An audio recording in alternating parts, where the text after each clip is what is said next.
السكينة والطمأنينة وكنت سعيدا في دينك ودنياك. أم الغائب السلام عليكم. السلام عليكم. أسأل الله سبحانه وتعالى أن يغيب عنك كل شر ويحسن لك. أنا ما عندي عيال يعني عشان أقول أم الغائب. أم الغائب أسأل الله أن يأتي به. آمين. أسأل الله أن يأتي. وليش تقولين أم الغائب؟ هذا تفاؤل مو بزين. قولي أم القادم. فلا يجوز. احسن الظن بالله. احنا من الآن بنسميك أم القادم بإذن الله، وهو قادم على خير وسترينه بأمر الله. فهذا لا يجوز أنك تتفاءلين على نفسك بشيء مهم زين. فقولي أم القادم إن شاء الله. نعم أم القادم.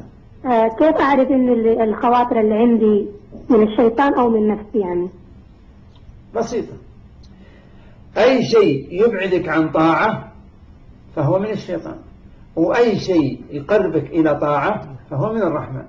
يعني لا، من نفسي مش من الرحمن، من الشيطان أو من نفسي. أنا قلت لك أي خاطرة تخاطرين بها.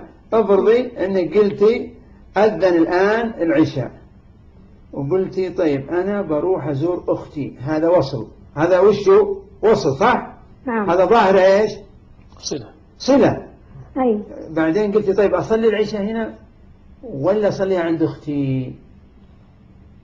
جانك خاطرة قالت لا أصليها عند أختك وعشان ما تأخري عليها.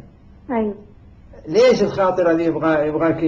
ليش نقول شيطانية؟ لأن يريدك أن تؤخري صلاة العشاء. يمكن ما تصل عند إذا أختك في مثلا أنت في الرياض، في شمال الرياض وهي في غرب الرياض، يبغى لك ساعة ساعة إلا ربع يروح عنك. لا توضأ هنا. نقول هذه خاطرة شيطانية.